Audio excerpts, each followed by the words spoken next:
Labour codes के अलावा जो ये ग्रामजी कानून लाया गया है, इसने पूरा मनरेगा योजना पर निर्भर करोड़ों मजदूरों को आक्रोशित कर दिया है।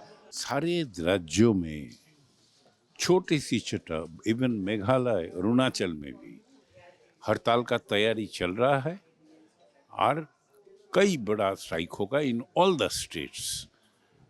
Last time, as I have told you, that around 550 districts out of the 700 districts in our country, there was strike and mobilization.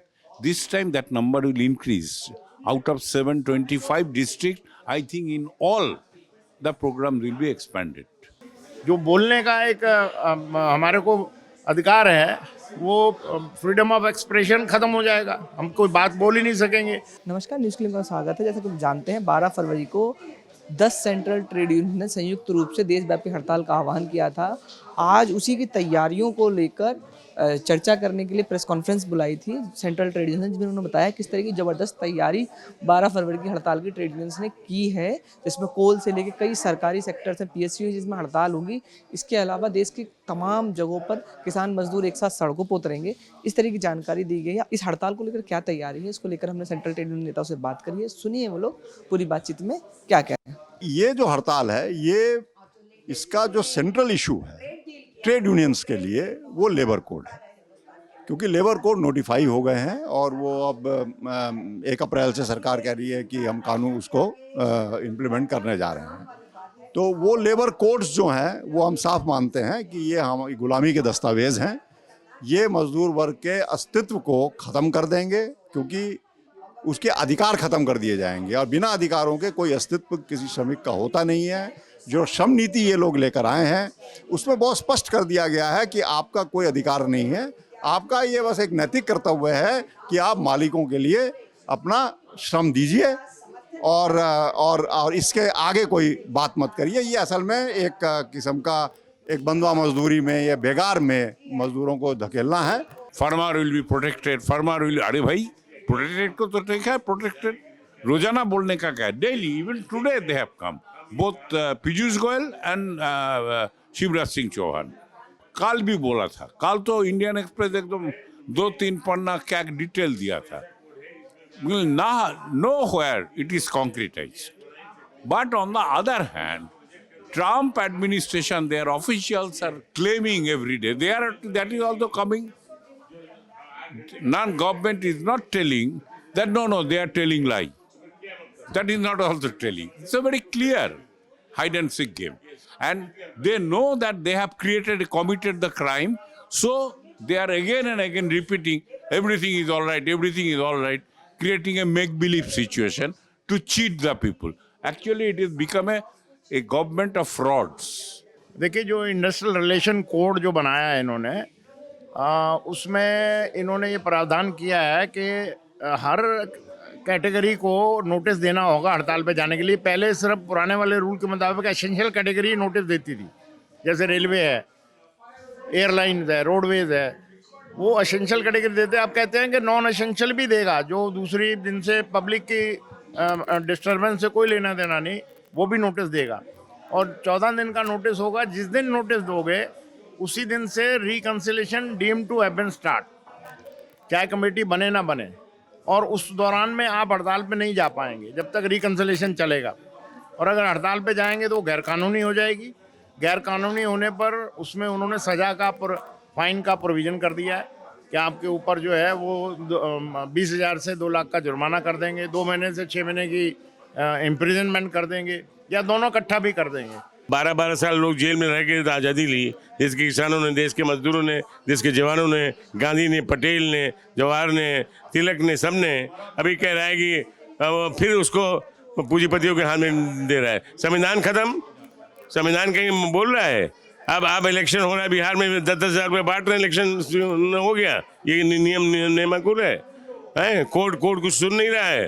करोड़ों case pending in the court, बढ़ा क्यों नहीं रहा है? संख्या वहाँ क्यों नहीं बढ़ा रहा है? 2 करोड़ कहता है, 65 लाख अभी खाली पोस्टें हैं। अब जितनी भी पोस्टें हैं वो रेगुलराइज नहीं हो रही हैं। मिनिस्टर का PA भी कॉन्ट्रैक्ट उस पर रखा जा रहा है। इस हड़ताल में नीचे जो है बिल्कुल श्रम कोड का सवाल, श्रम कोड जो लाए गए हैं वो एक बड़ा इशू बन रहा है और ट्रेड यूनियंस की तरफ से भी बहुत गंभीरता से in trade union in labour codes को लेकर नीचे इनके खिलाफ जो है प्रचार चलाया जा रहा है। और हम देख रहे हैं कि from unorganise to organise, public sector, government sector, हर जगह इसका ज़बरदस्त रिस्पॉन्स है क्योंकि किसानों का तो है ही है।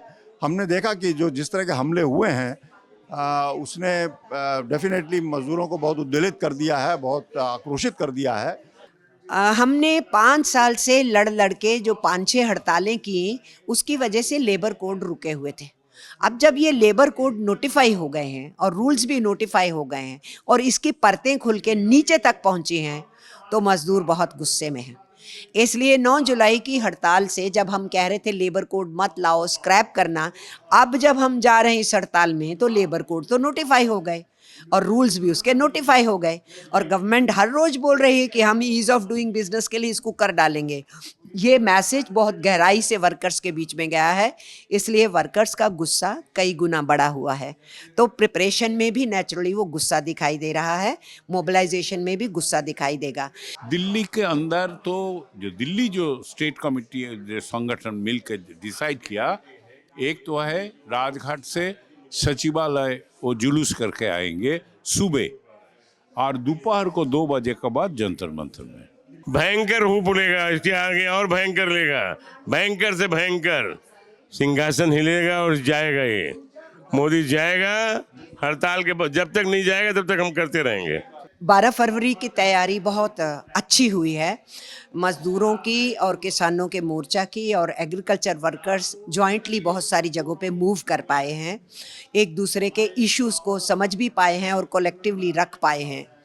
एक तो बहुत पॉजिटिव कैंपेन रहा और जॉइंट कैंपेन भी हुआ और इंडिविजुअल कैंपेन भी रिस्पेक्टिव यूनियंस का अपना हुआ। स्ट्राइक नोटिसेस ऑलमोस्ट सब जगह पे सर्व हुए हैं, प्राइवेट सेक्टर में भी, पब्लिक सेक्टर में भी और कुछ गवर्नमेंट सेक्टर्स के अंदर भी स्ट्राइक नोटिसेस सर्व हो चुके हैं। 12 घंटे नौकरी लीगलाइज कर रहे हैं, कहते हैं हम 48 घंटे से ज़्यादा नहीं लेंगे हफ्ते में, तो 12 चौक 48 4 दिन में ही हो जाएगा, तो 3 दिन का मालिक पैसे देगा। अरे कौन से रूल में लिखा है कि आप उससे बिना काम किए हुए पैसे मालिक से ले लेंगे? जो मालिक अभी 12 घंटे नौकरी ले रहा है दिल्ली शहर में, देखो वो लीगलाइज कर दिया है इन्होंने इसके तहत। तो ये तो वर्कर के साथ बहुत बड़ा धोखा है, बहुत अन्याय है। आगे हम किसी की कंप्लेंट करते थे कि साहब देखो ये 12 घंटे नौकरी ले रहा है और इसको डबल ओवर टाइम नहीं देता है, 8 घंटे से ज़्यादा काम कराओगे तो ओवर टाइम देना पड़ेगा, डबल ओवर टाइम देना पड़ेगा, परंतु अभी इन्होंने लीगलाइज कर दिया। असंगठित क्षेत्र के अंदर कंस्ट्रक्शन वर्कर्स की, anganwadi, ASHA, mid day meal workers, bidi workers, hawkers and vendors और दूसरे self employed workers, home based self employed workers सब एक्शन में होंगे। हमारी डोमेस्टिक वर्कर्स भी बड़ी गुस्सा हैं क्योंकि सुप्रीम कोर्ट के जस्टिस ने जिस ढंग से कहा कि डोमेस्टिक वर्कर्स को मिनिमम वेज का हक ही नहीं है और बिना मतलब के ट्रेड यूनियंस पे बरस पड़े अपनी उस टिप्पणी के अंदर, तो कोई सा भी वर्कर अछूता नहीं रहने वाला है। ये ऐसी चीज़ें हैं जो फंडामेंटल राइट है आम देश के नागरिक का, उसको भी नहीं सुनने के तो यार इंडियन लेबर कॉन्फ्रेंस 2015 से बुलाई ही नहीं है इन्होंने। ये सब चीज़ें वहाँ डिस्कस होनी चाहिए। तो ये हमारे लिए डू एंड डाई है और ये देश को भी बचाने की लड़ाई है। तो हम पूरी मुस्तैदी से 12 फरवरी को शानदार हड़ताल करने वाले हैं और इसके बाद लंबी हड़तालों का दौर भी लेना पड़ सकता है। अगर सरकार अभी भी संभलती नहीं तो हम लंबी लड़ाइयों के लिए इस 12 फरवरी के बाद मनन चिंतन करेंगे और फिर आगे बढ़ेंगे।